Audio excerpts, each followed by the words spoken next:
Ella se llamaba Vera, y odiaba la literatura contemporánea con una pasión que rozaba lo religioso. O al menos eso decía. En las tertulias literarias del Café Insurgentes, donde escritores jóvenes leían sus textos con voces temblorosas, Vera se sentaba siempre al fondo, con los brazos cruzados y una sonrisa que no llegaba a los ojos. Cuando alguien terminaba de leer, ella esperaba exactamente 3 segundos antes de aplaudir, lo justo para que se notara su desinterés. No era sutil, ni pretendía serlo. Vera tenía 42 años y una novela autopublicada que nadie había leído.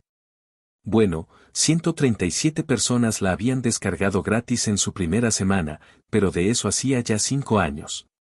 En su estudio, un departamento pequeño en la colonia Roma, las paredes estaban cubiertas de estantes repletos de libros. No los suyos, por supuesto. Los de los demás.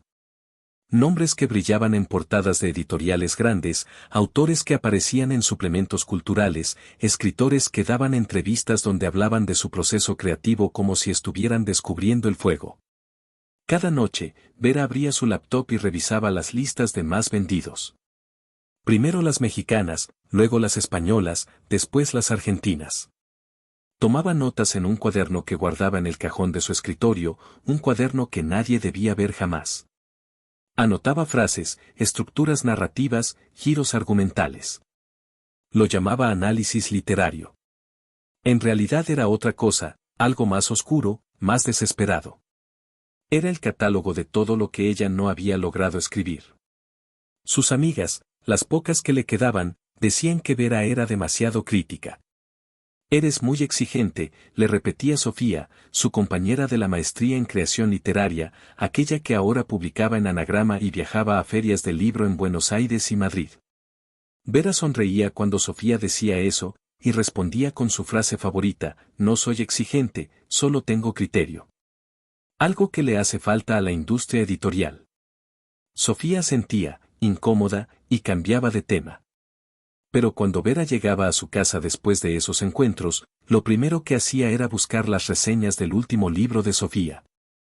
Las leía todas, incluso las malas. Especialmente las malas. Subrayaba con marcador amarillo cada crítica negativa, cada comentario que señalara una debilidad narrativa. Y luego, solo entonces, leía las buenas.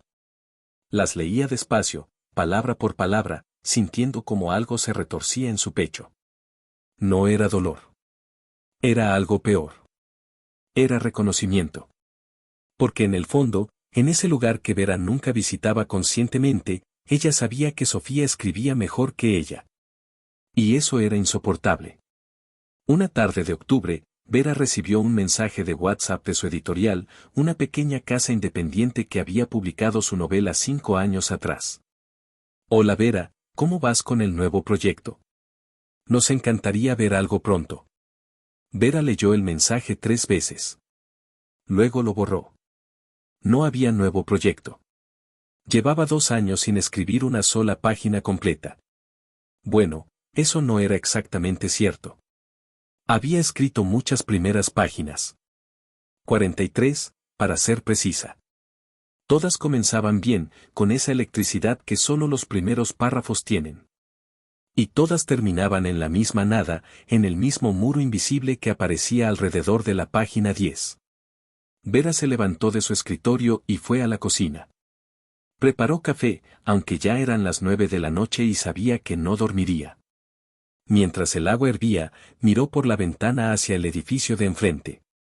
En uno de los departamentos, una mujer joven tecleaba frente a su computadora. Vera la había observado antes.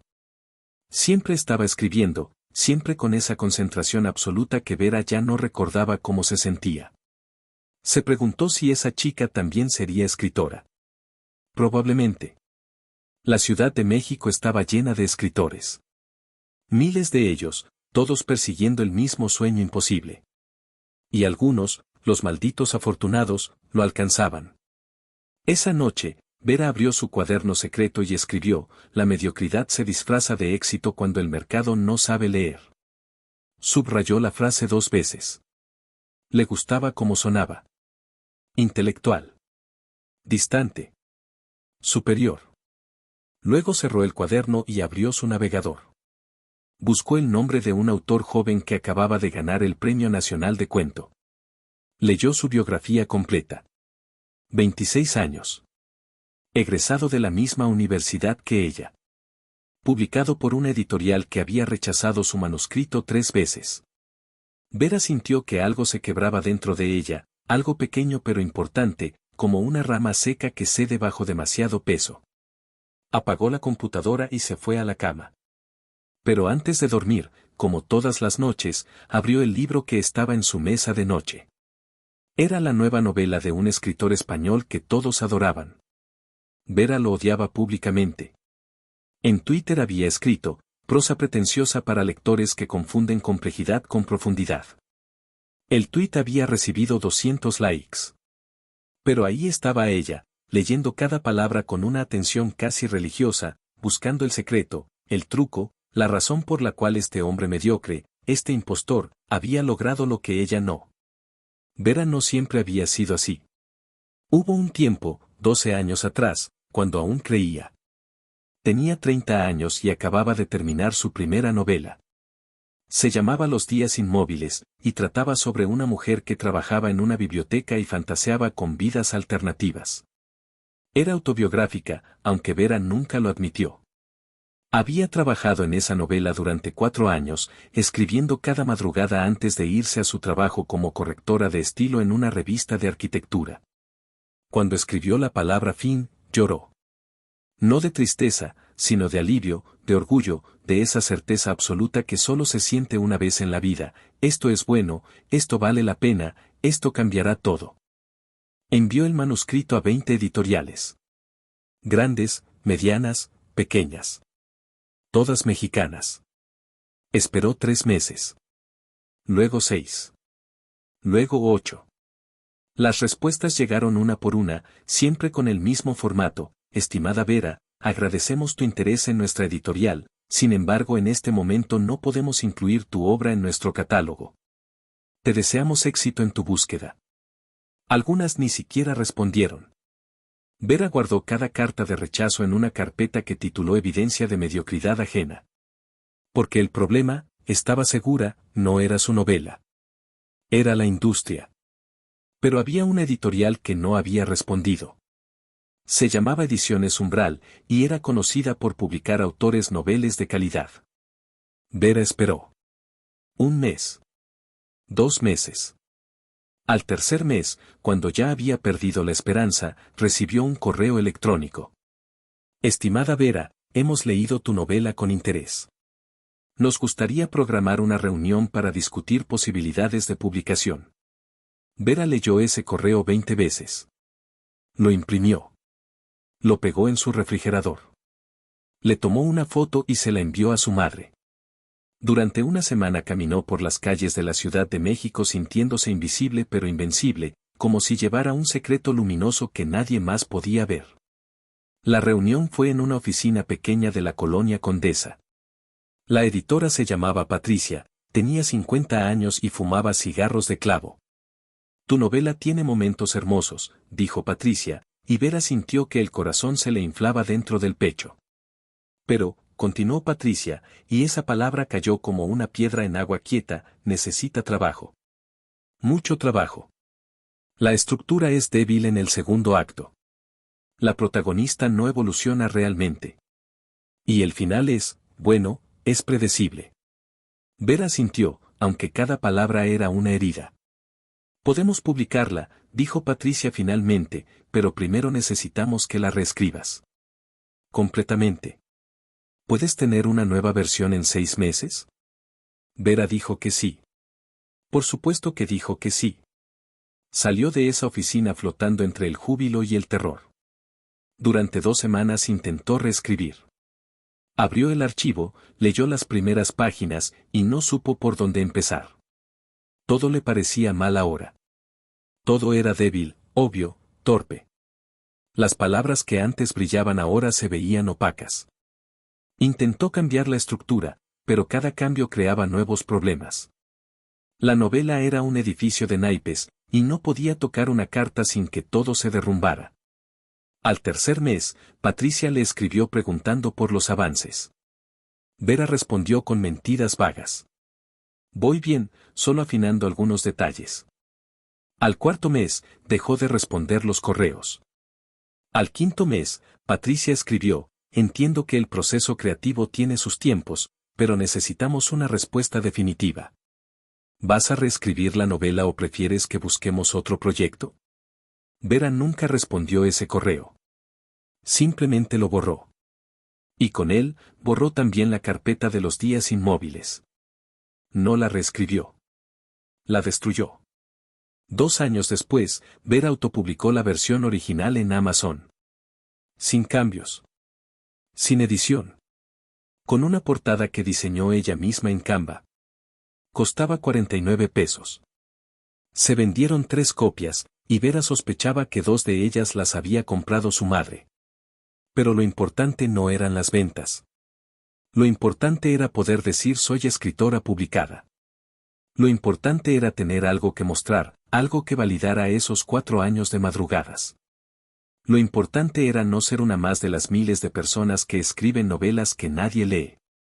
Mientras tanto, sus compañeros de la maestría en creación literaria estaban despegando. Sofía firmó con Anagrama después de ganar un concurso de novela breve. Roberto consiguió agente literario en Barcelona y publicó una colección de cuentos que fue reseñada en Letras Libres. Hasta Daniela, que en los talleres era la más insegura de todos, publicó una novela juvenil que se volvió éxito en TikTok y vendió 20.000 ejemplares en 3 meses. Vera los felicitaba a todos en Facebook. Comentaba en sus publicaciones con entusiasmo. ¡Qué orgullo! Te lo mereces. Pero cada felicitación era una mentira. Cada like era un acto de violencia contra sí misma. Vera comenzó a evitar las reuniones de egresados. Inventaba excusas. Tengo mucho trabajo, estoy en una fecha de entrega complicada, mi mamá está enferma. La verdad era que no soportaba verlos. No soportaba escuchar sus anécdotas sobre ferias del libro, entrevistas en radio, negociaciones con traductores. No soportaba la forma en que hablaban del oficio, con esa mezcla de humildad falsa y orgullo genuino. Es difícil, ¿eh? Pero vale la pena. Como si todos estuvieran juntos en la misma trinchera. Como si Vera fuera parte del club. Pero no lo era. Ella estaba afuera, mirando por la ventana, viendo cómo los demás bailaban en una fiesta a la que ya no estaba invitada. Una noche, Vera soñó que estaba en una librería gigante. Miles de personas caminaban entre los estantes, tomaban libros, los hojeaban, los compraban. Vera buscaba su libro, pero no lo encontraba. Recorría pasillo tras pasillo, cada vez más desesperada. Finalmente lo vio, un solo ejemplar perdido en el estante más alto, cubierto de polvo. Se estiró para alcanzarlo, pero no llegaba. Pidió ayuda a un empleado, pero el empleado la ignoró. Siguió caminando como si Vera fuera invisible. Cuando despertó, eran las 4 de la mañana. No pudo volver a dormir. Se levantó, fue a su escritorio, y abrió su cuaderno secreto. Escribió, el talento sin suerte es invisible. La suerte sin talento es la historia de la literatura mexicana contemporánea. Vera desarrolló un ritual. Cada domingo por la mañana, antes de que la ciudad despertara completamente, iba a la librería Rosario Castellanos del Fondo de Cultura Económica. Llegaba cuando abrían, a las 10 en punto, y recorría cada sección con método científico. Primero narrativa mexicana. Luego narrativa latinoamericana. Después narrativa española. Tomaba cada libro recién llegado, leía la contraportada, la biografía del autor, las primeras páginas. Y tomaba notas mentales. No compraba nada. Nunca compraba nada. Solo observaba, estudiaba, catalogaba. Lo que Vera hacía no era exactamente lectura. Era disección. Cuando encontraba un libro que generaba ruido en redes sociales, lo pedía prestado en la biblioteca.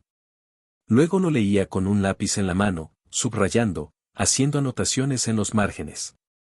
Diálogo forzado. Giro predecible. Metáfora reciclada. Pero también, esta estructura funciona. Buenos tiempos narrativos.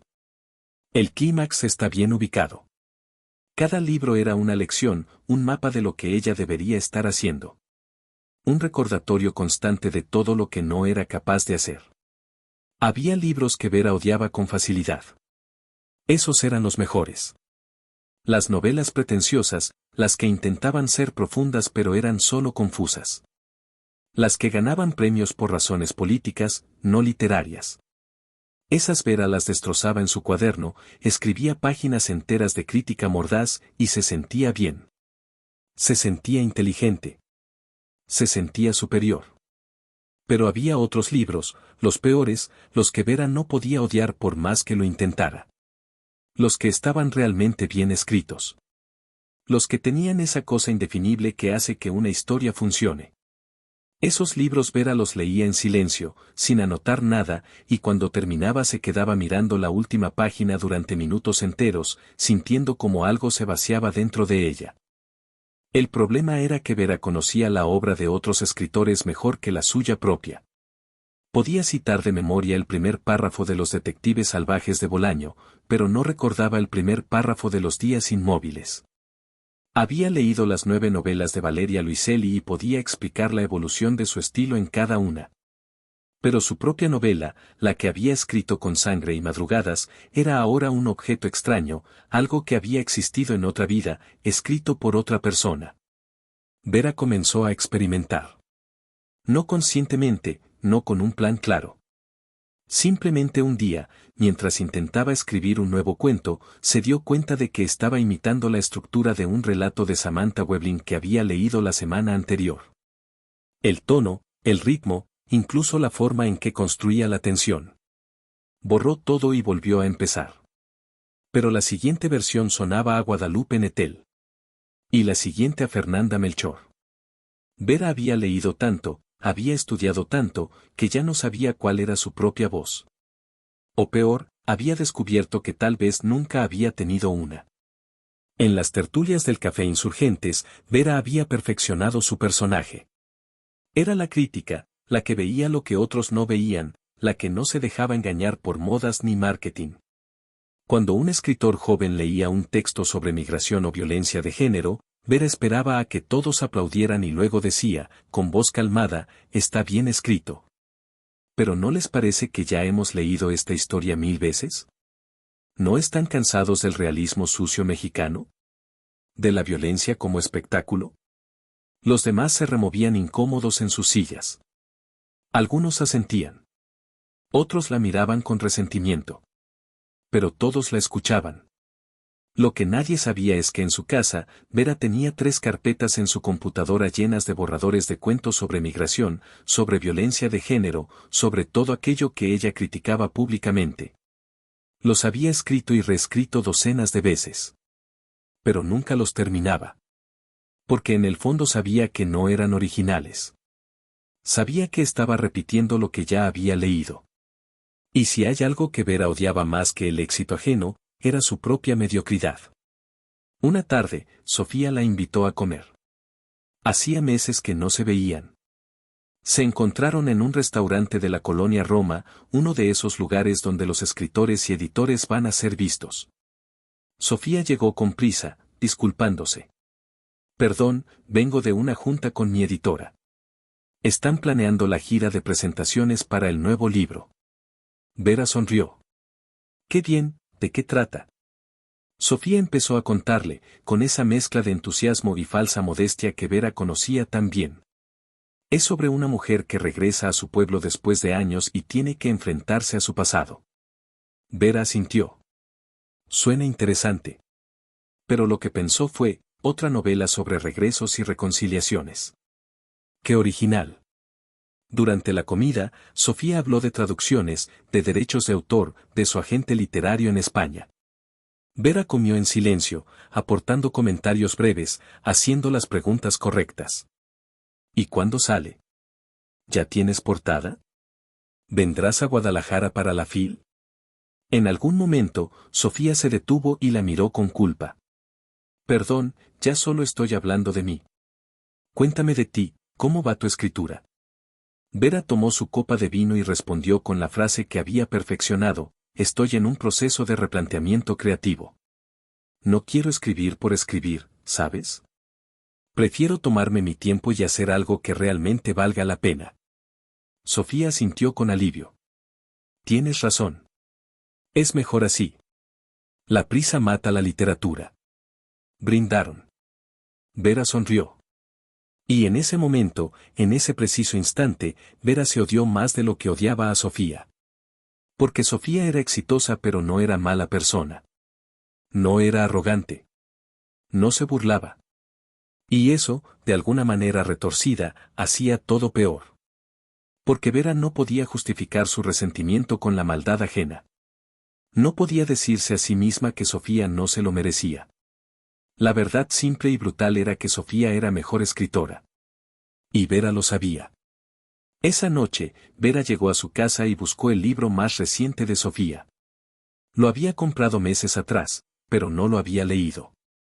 Lo abrió en la primera página y comenzó. Y conforme leía, conforme las páginas pasaban, Vera sintió algo nuevo. No envidia exactamente. No odio. Era admiración. Admiración pura, involuntaria, dolorosa. Porque el libro era bueno. Realmente bueno. Mejor que cualquier cosa que Vera hubiera escrito. Y no había forma de negarlo, no había crítica técnica que la salvara de esa verdad. Vera cerró el libro y lloró. No lloró por Sofía. Lloró por ella misma. Por todos esos años de comparación constante. Por todas esas horas perdidas estudiando el éxito ajeno en lugar de construir el propio. Por esa versión de sí misma que había quedado enterrada bajo capas de resentimiento y autoengaño. Lloró porque se dio cuenta, por primera vez con claridad absoluta, que ya no escribía para crear. Escribía para competir. Y estaba perdiendo. Había perdido hace años. El aislamiento llegó gradualmente, tan despacio que Vera no se dio cuenta hasta que fue absoluto. Primero dejó de ir a las tertulias del café. Luego dejó de responder mensajes de WhatsApp. Después dejó de revisar Facebook. Finalmente, dejó de salir de su departamento excepto para lo estrictamente necesario: trabajo, supermercado, biblioteca. Su mundo se redujo a 4 paredes llenas de libros ajenos y un escritorio donde el cursor parpadeaba en una página en blanco que nunca se llenaba. Su trabajo como correctora de estilo era remoto ahora, lo cual facilitaba todo. Podía pasar días enteros sin hablar con nadie. Recibía textos por correo, los corregía, los devolvía. No había reuniones, no había videoconferencias, no había necesidad de fingir que estaba bien. Era un trabajo mecánico, sin alma, pero le permitía pagar la renta y comprar comida. Y sobre todo, le permitía mantener su fachada. Porque en su perfil de LinkedIn, Vera todavía se describía como escritora y correctora de estilo. Todavía mantenía viva la ilusión de que era algo más que una mujer de 42 años que corregía textos corporativos para sobrevivir. Vera había dejado de escribir por completo. No oficialmente. No había tomado la decisión consciente de renunciar. Simplemente un día no abrió su archivo de Word. Y luego pasó una semana. Y luego un mes. Y luego 6 meses. Su último intento de escritura había sido un cuento sobre una mujer que trabajaba en una editorial y descubría un manuscrito genial escrito por una autora desconocida. Era claramente autobiográfico, claramente una fantasía de lo que Vera deseaba que le hubiera pasado. Había escrito 3 páginas y las borró todas. No porque fueran malas. Porque eran patéticas. Pero aunque había dejado de escribir, Vera no había dejado de consumir. Su ritual dominical en la librería continuó. Su lectura obsesiva de reseñas literarias continuó. Su seguimiento de premios, lanzamientos y bestsellers continuó. Si algo, se había intensificado. Ahora Vera pasaba horas en Goodreads, leyendo reseñas de lectores comunes, gente sin formación literaria que opinaba con libertad sobre libros que ella misma había analizado técnicamente. Y lo peor es que muchas veces esos lectores comunes captaban cosas que ella no había visto. Disfrutaban libros que ella había despreciado. Y eso la enfurecía.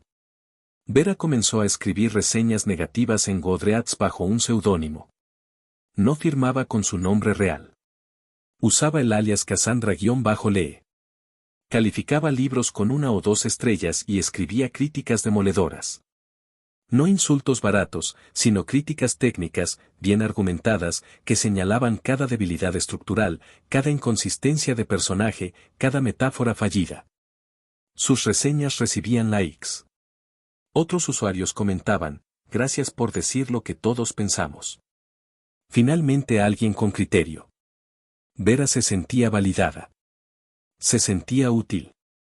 Se sentía, por primera vez en años, importante. Lo que Vera no admitía, ni siquiera a sí misma, es que solo reseñaba libros exitosos. Solo atacaba a autores que estaban ganando premios, que vendían bien, que aparecían en entrevistas. Nunca reseñaba libros autopublicados. Nunca reseñaba autores desconocidos. Porque atacar a los exitosos le hacía sentir que estaba en su nivel, que participaba del mismo juego. Criticar a los fracasados sería como mirarse en un espejo. Y eso Vera no podía soportarlo. En Twitter, Vera había perfeccionado el arte del comentario ácido. Cuando se anunciaba un premio literario, ella tuiteaba, otro año, otro premio para el mismo círculo de amigos. Cuando un autor firmaba con una editorial grande, escribía, las editoriales ya no buscan talento, buscan algoritmos. Sus tweets recibían atención. Cientos de likes. Decenas de retweets. Había encontrado su tribu, otros escritores frustrados, lectores desencantados, críticos amateur que compartían su cinismo. Se sentían intelectualmente superiores juntos. Se consolaban mutuamente en su irrelevancia. Pero de noche, cuando Twitter se cerraba y el ruido digital se apagaba, Vera se quedaba sola con la verdad. Y la verdad era que ella no había escrito nada nuevo en 2 años. La verdad era que su última publicación había sido su novela autopublicada que nadie leyó. La verdad era que mientras ella criticaba, los demás creaban. Mientras ella juzgaba, los demás arriesgaban. Mientras ella señalaba errores ajenos, su propio archivo de Word permanecía vacío. Y esa verdad era como un animal que vivía dentro de su pecho, mordiéndola desde adentro. Una madrugada, Vera tuvo un ataque de pánico. No era el primero. Le venían cada vez con más frecuencia. El corazón acelerado, la sensación de no poder respirar, el terror irracional de que algo terrible estaba por suceder. Se sentó en el piso de su baño, abrazándose las rodillas, esperando a que pasara. Y mientras esperaba, pensó, esto es lo que queda. Esta es mi vida ahora. 42 años, sola, sin escribir, sin amigos reales, sin nada excepto una colección de resentimientos y una máscara de superioridad intelectual que ya nadie se traga. Cuando el pánico pasó, Vera se levantó, se lavó la cara, y se miró en el espejo. Vio a una mujer cansada, con ojeras profundas, con el cabello descuidado, con una expresión amarga que se había vuelto permanente. Se preguntó cuándo había pasado. Cuando había dejado de ser la chica de 30 años que escribía con esperanza a las 4 de la mañana. Cuando se había convertido en esta versión de sí misma. Esta versión que odiaba. Vera salió del baño y fue a su escritorio. Abrió el cajón y sacó su cuaderno secreto. Lo hojeó. Página tras página de citas sobre el fracaso de la literatura contemporánea, sobre la mediocridad editorial, sobre la estupidez del lector promedio. Eran sus pensamientos más honestos. Su verdadero yo. Y al leerlos, Vera sintió asco. Porque se dio cuenta de que todo ese cuaderno era una mentira. No eran críticas literarias. Era un grito de auxilio disfrazado de análisis intelectual. Era el diario de una mujer que había renunciado a su sueño pero no podía admitirlo. Cerró el cuaderno y lo guardó. Apagó la luz. Se fue a la cama. Pero antes de dormir, hizo algo que no había hecho en meses, abrió su archivo de los días inmóviles. Su novela. La leyó completa, de principio a fin. Le tomó 3 horas. Y cuando terminó, no sintió orgullo ni vergüenza. Sintió tristeza. Porque era una buena novela. No perfecta. No genial. Pero buena. Honesta. Sincera. Y se preguntó qué habría pasado si hubiera reescrito esa segunda versión para Patricia. ¿Qué habría pasado si hubiera seguido intentando en lugar de huir? ¿Qué habría pasado si hubiera usado todo ese tiempo que dedicó a odiar el éxito ajeno para construir el propio? Pero era demasiado tarde para esas preguntas. O al menos eso era lo que Vera se decía. Porque el verdadero terror no era haber fallado. El verdadero terror era la posibilidad de que todavía estuviera a tiempo de intentarlo de nuevo. Y no saber si tenía el valor para hacerlo. El evento literario se anunciaba como el más importante del año en la Ciudad de México. Una mesa redonda con 4 escritores mexicanos menores de 40 que habían publicado en editoriales grandes y tenían presencia internacional. Vera vio el cartel en Facebook y sintió la combinación familiar de desprecio y curiosidad morbosa. Entre los participantes estaba Sofía.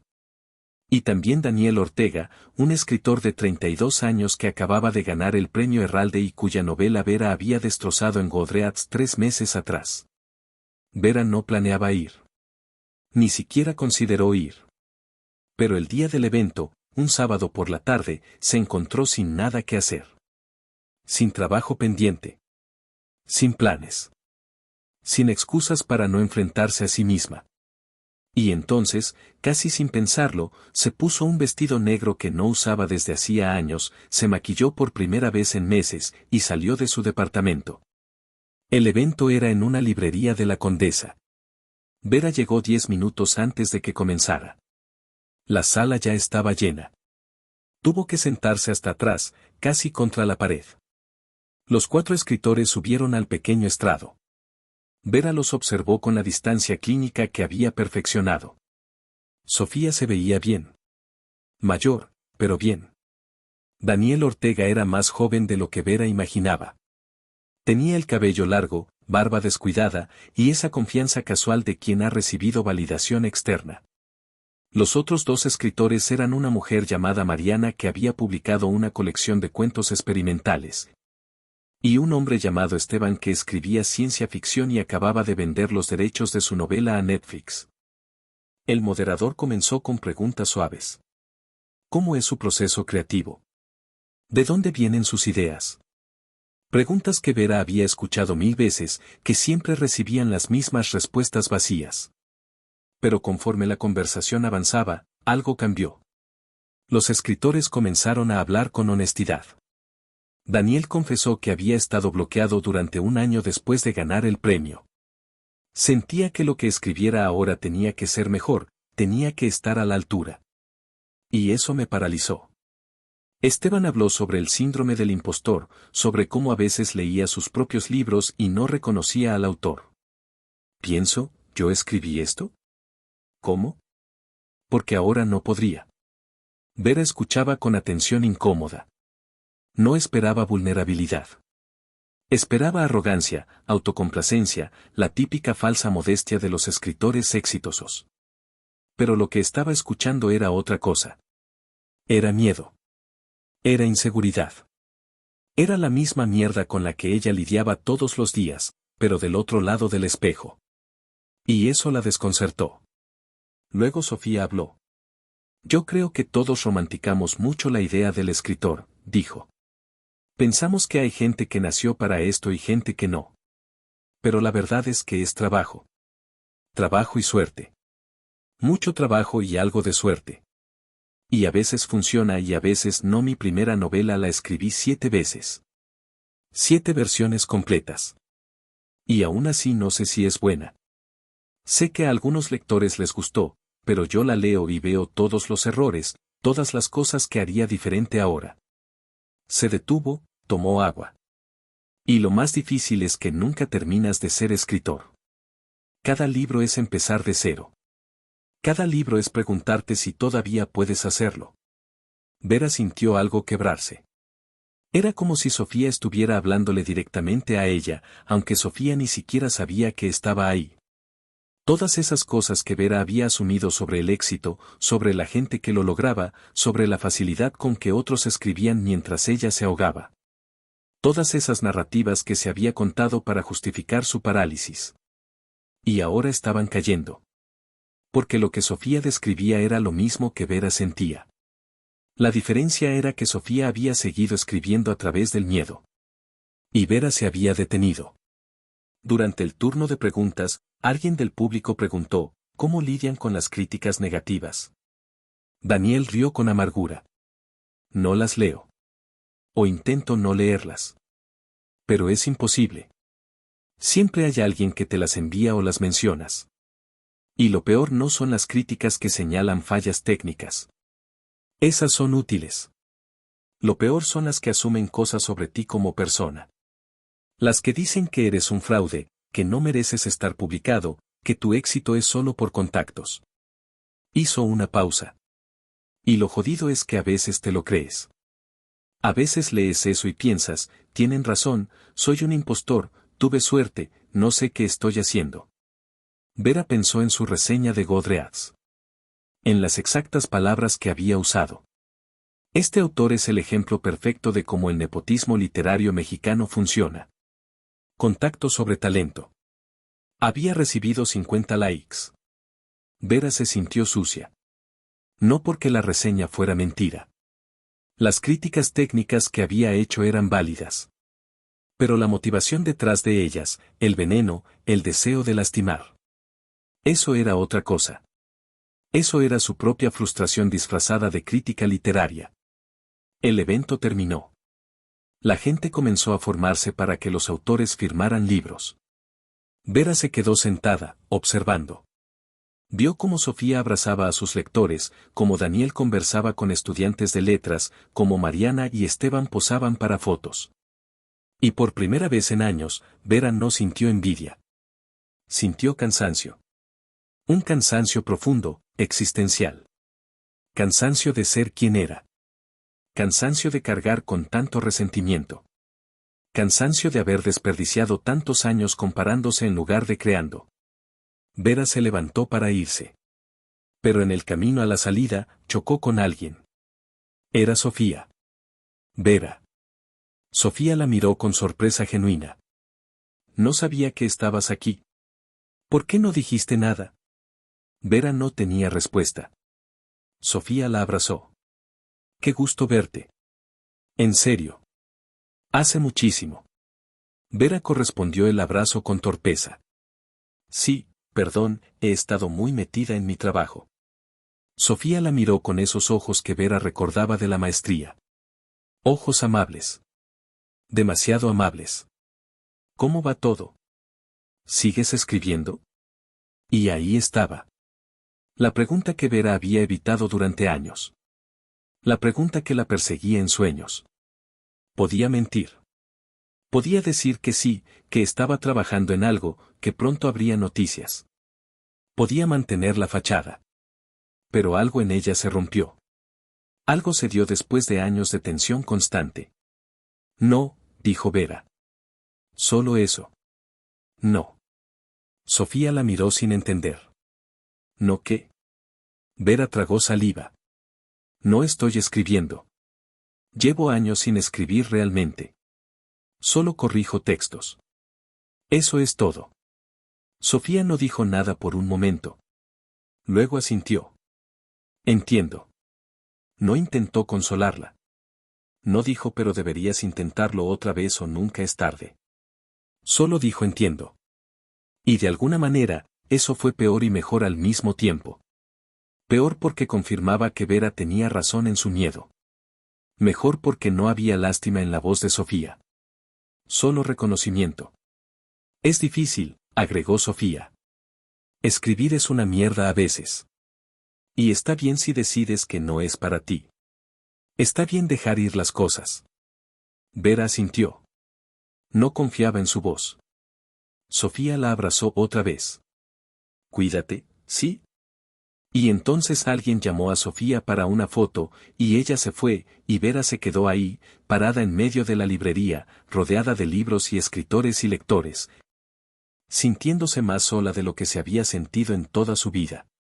Pero también, extrañamente, más ligera. Porque había dicho la verdad en voz alta. No estaba escribiendo. Y tal vez estaba bien. Tal vez podía ser otra cosa. Tal vez no tenía que seguir castigándose por una vocación que había perdido o que nunca tuvo realmente. Salió de la librería y caminó por las calles de la Condesa. Era de noche. La ciudad brillaba con esa energía caótica que Vera había dejado de notar hacía años. Entró a una cantina que no conocía, se sentó en la barra, pidió un mezcal. El cantinero, un hombre de unos 60 años con cara de haber visto todo, le sirvió sin hacer preguntas. Vera bebió despacio. No estaba triste. No estaba enojada. Solo estaba ahí, presente, sintiendo el peso de todos los años que había perdido persiguiendo algo que nunca llegó. ¿Mal día?, preguntó el cantinero mientras limpiaba un vaso. Vera lo miró. Mal década, respondió. El cantinero rió.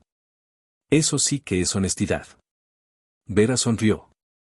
Era la primera vez que sonreía genuinamente en meses. ¿Usted alguna vez quiso ser algo que no pudo?, preguntó. El cantinero se encogió de hombros. Quise ser boxeador. Peleé 3 años. Perdí todas las peleas importantes. Ahora sirvo copas. Pero sirvo buenas copas. Se sirvió un mezcal también. Lo importante no es lo que quisiste ser. Es lo que haces con lo que te quedó. Vera brindó con él en silencio. Bebió su mezcal. Pagó. Salió a la calle. Y mientras caminaba de regreso a su departamento, pensó en todas las versiones de sí misma que había matado en el camino. La escritora que creía que cambiaría la literatura mexicana. La crítica mordaz que se sentía intelectualmente superior. La mujer amargada que encontraba consuelo en el fracaso ajeno. Todas muertas. Todas enterradas bajo el peso de la realidad. Y ahora, caminando sola por las calles de una ciudad que ya no reconocía, Vera se preguntó quién quedaba. ¿Quién era ella sin todas esas máscaras? ¿Y si todavía había tiempo para averiguarlo? Vera llegó a su departamento pasada la medianoche. La ciudad afuera todavía vibraba con vida nocturna, pero dentro de esas 4 paredes el silencio era absoluto. Dejó sus llaves en la mesa, se quitó los zapatos, y por inercia caminó hacia su escritorio. La computadora estaba apagada. Llevaba 3 días apagada. Había un tiempo en que la computadora nunca se apagaba, siempre lista para esas ráfagas de inspiración que llegaban a las 3 de la mañana. Ahora era solo un objeto decorativo entre pilas de libros ajenos. Se sentó frente al escritorio sin encender la computadora. Solo se sentó ahí, en la silla que conocía la forma exacta de su espalda después de tantos años. Miró la estantería a su derecha. 200, 300 libros. Todos leídos, estudiados, subrayados, diseccionados. Conocía esos libros mejor que a cualquier persona en su vida. Mejor que a sí misma. Y por primera vez se preguntó si todo ese tiempo de lectura obsesiva había sido amor por la literatura o simplemente otra forma de procrastinar su propia escritura. Abrió el cajón de su escritorio. Ahí estaba su cuaderno secreto, ese diario de resentimientos que había mantenido durante años. Lo sacó y lo hojeó. Página tras página de citas amargas, de críticas envenenadas, de teorías sobre por qué el sistema literario estaba roto. Era como leer el diario de otra persona. Una persona que no le gustaba particularmente. Una persona que había usado la inteligencia como arma de defensa contra su propia mediocridad. Vera arrancó la primera página del cuaderno. Luego la segunda. Luego siguió arrancando hasta que solo quedó la portada vacía. No las rompió dramáticamente ni las quemó en un ritual simbólico. Solo las arrancó metódicamente y las puso en el bote de basura. No porque hubiera tenido una epifanía. No porque hubiera decidido cambiar su vida. Simplemente porque estaba cansada de cargar con eso. Y a veces dejar ir no viene con música épica ni con claridad absoluta. A veces dejar ir es solo cansancio. Se levantó y fue a la cocina. Preparó té. Verde, sin azúcar. Mientras el agua hervía, miró por la ventana hacia el departamento de enfrente. La chica que siempre escribía no estaba ahí. Su ventana estaba oscura. Vera se preguntó si seguía escribiendo, si ya había publicado algo, si algún día leería su nombre en una portada. O si tal vez ella también había renunciado. O si simplemente se había mudado y Vera había creado toda una narrativa sobre una desconocida que nunca supo que la observaban. El té estuvo listo. Vera lo llevó de vuelta al escritorio. Encendió la computadora. No para escribir. Solo por hacer algo. Abrió su correo.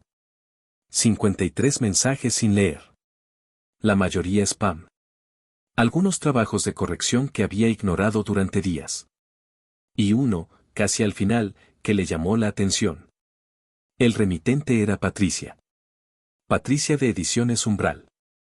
La editora que 10 años atrás le había pedido que reescribiera su novela. La editora a la que Vera nunca respondió. Vera abrió el correo con el corazón acelerado. Hola Vera, sé que han pasado muchos años desde nuestra última conversación. Y sé que las cosas no terminaron bien.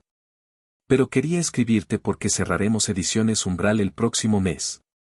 Después de 30 años, ya no es sostenible.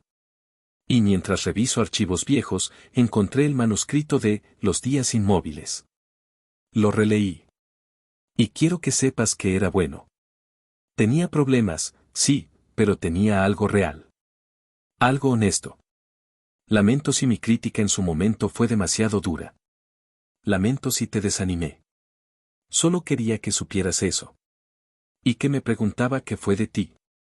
Si seguiste escribiendo. Si encontraste lo que buscabas. Patricia. Vera leyó el correo 3 veces. Cada vez las palabras significaban algo diferente. Primero fue validación. Era bueno. Alguien lo había dicho. Alguien con criterio. Luego fue tristeza. Porque ese alguien estaba cerrando su editorial. Porque el mundo literario que Vera había idealizado y odiado simultáneamente estaba muriendo. Y finalmente fue algo más complicado. Porque Patricia le preguntaba si había seguido escribiendo. Si había encontrado lo que buscaba. Y Vera no tenía respuesta. No respondió el correo. No todavía. Cerró el laptop. Tomó su té. Y se quedó ahí sentada, en el silencio de su departamento, pensando. Pensando en todas las decisiones que había tomado. En todos los años que había desperdiciado.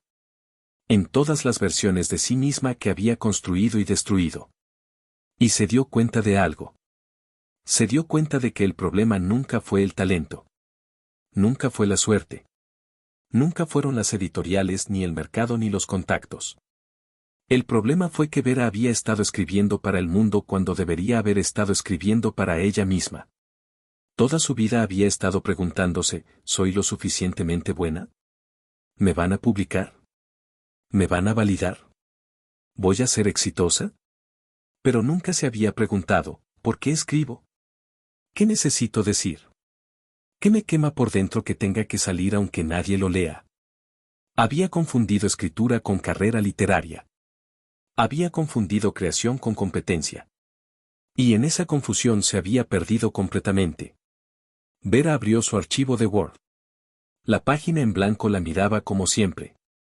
Ese cursor parpadeante que había sido su enemigo durante años. Pero esta vez no intentó escribir una novela. No intentó escribir algo publicable. Solo escribió. Escribió sobre una mujer de 42 años que había desperdiciado una década envidiando el éxito ajeno. Escribió sobre el veneno silencioso de la comparación constante. Escribió sobre el momento en que te das cuenta de que te has convertido en alguien que no querías ser. Escribió sin pensar en estructura o en arcos narrativos o en si esto podría venderse. Solo escribió. Escribió durante 3 horas. 3 horas sin parar. Sin corregir. Sin juzgar. Solo dejando que las palabras salieran. Y cuando finalmente se detuvo, no porque hubiera terminado sino porque sus ojos ya no podían más, leyó lo que había escrito. Y era malo. Desorganizado. Lleno de repeticiones y clichés y fallos técnicos. Pero también era honesto. Era ella. Era su voz. No la voz que había tratado de imitar de Bolaño o de Nettel o de todos los escritores que admiraba. Era su propia maldita voz. Y sonaba áspera y rota y real. Vera guardó el archivo. No lo borró. Por primera vez en años, no lo borró. Lo tituló El veneno que elegí y lo dejó ahí. No sabía si lo continuaría. No sabía si alguna vez lo mostraría a alguien. Pero existía. Y eso era algo. Los días siguientes fueron extraños. Vera siguió con su rutina. Seguía corrigiendo textos. Seguía yendo al supermercado. Seguía caminando por las mismas calles. Pero algo había cambiado sutilmente. No se sentía curada. No se sentía redimida. Seguía siendo la misma mujer amargada con los mismos problemas. Pero había una grieta en su armadura. Una pequeña fisura por donde entraba algo que podría ser, con mucho optimismo, esperanza. O tal vez solo resignación. A veces es difícil distinguir entre ambas. Una tarde, Vera estaba en la librería Rosario Castellanos. Su ritual de domingo. Pero esta vez no tomó notas mentales. No analizó estructuras. Solo leyó. Leyó porque le gustaba leer. Leyó porque esas palabras le decían algo. No todo era envidia. No todo era comparación. Había también amor ahí. Amor genuino por las historias. Por el lenguaje. Por la forma en que las palabras podían crear mundos. Y tal vez eso era suficiente. Tal vez no tenía que ser la que creaba esos mundos. Tal vez podía ser la que los habitaba. Y eso no la convertía en un fracaso. Solo la convertía en humana. Compró un libro. El primero que compraba en años. Era una novela de una autora japonesa que no conocía. No era famosa. No había ganado premios. Solo le llamó la atención la contraportada. La llevó a casa y la leyó esa misma noche. Y era hermosa. Imperfecta pero hermosa. Y Vera lloró leyéndola. No lloró de envidia. Lloró porque la historia la tocó. Lloró porque recordó por qué se había enamorado de la literatura en primer lugar. No por el prestigio. No por la validación. Sino por esto. Por el milagro de que alguien a miles de kilómetros de distancia pudiera poner palabras en papel y esas palabras pudieran hacer que un extraño sintiera algo profundo. Vera respondió el correo de Patricia. Le escribió: Hola Patricia, gracias por tu mensaje. No seguí escribiendo. O más bien, dejé de escribir durante años. Pasé ese tiempo criticando a otros, envidiando a otros, siendo todo excepto lo que quería ser. Tu crítica no fue demasiado dura. Fue honesta. Yo fui la que no estuvo lista para escucharla. Lamento que cierres la editorial. Pero entiendo por qué. El mundo literario es brutal. Y tal vez siempre lo fue. No sé si volveré a escribir realmente. No sé si tengo algo que valga la pena decir. Pero quería agradecerte. Por leer mi novela. Por recordarla. Por escribirme. Significa más de lo que puedes imaginar. Vera. No esperaba respuesta. Y no la hubo. Pero eso estaba bien. Algunas cosas no necesitan respuesta. Algunas cosas solo necesitan ser dichas. Vera abrió su archivo de El veneno que elegí. Lo leyó completo. Seguía siendo malo. Seguía siendo desorganizado. Pero agregó 3 páginas más. Y luego otras 5. No estaba escribiendo una novela. No estaba escribiendo para publicar. Estaba escribiendo para entenderse a sí misma. Para exorcizar demonios. Para poner en palabras todo lo que había callado durante años. Y tal vez ese era el punto. Tal vez la escritura no tenía que ser un camino hacia el éxito. Tal vez podía ser simplemente un camino. Una noche, Vera estaba en su departamento cuando sonó su teléfono. Era Sofía.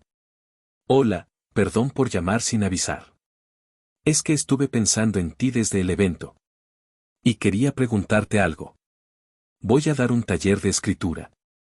Nivel avanzado. Y necesito a alguien que dé retroalimentación técnica.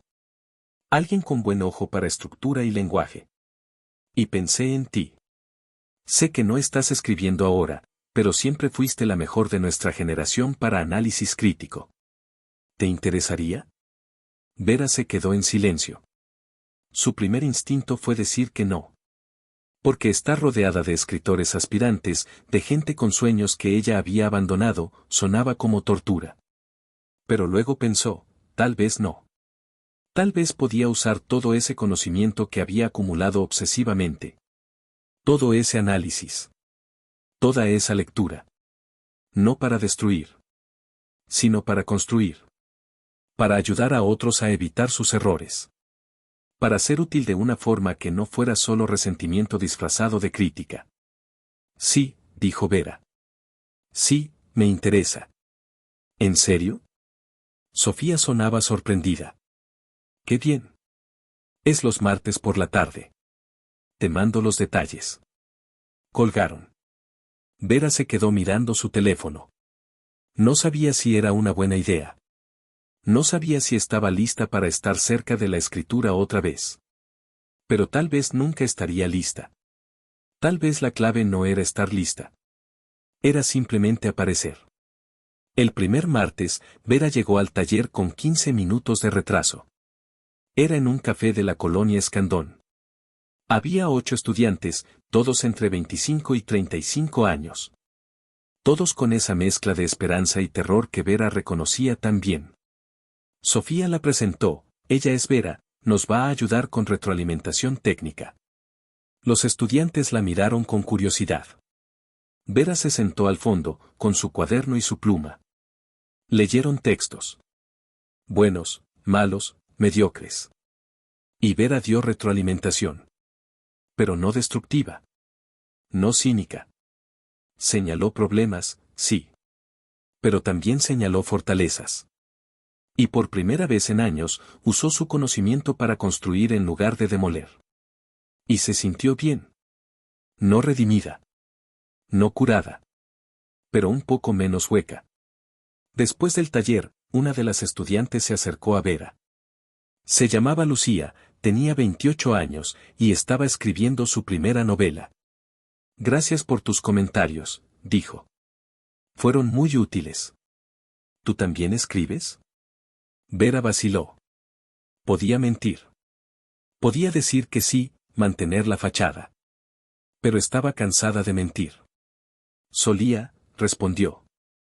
Pero dejé de hacerlo. Y no sé si volveré. Lucía asintió. Entiendo. Yo también dejé de escribir durante 2 años. Por miedo. Pero regresé. No sé si es bueno lo que escribo ahora, pero al menos estoy intentándolo. Se despidió con una sonrisa y se fue.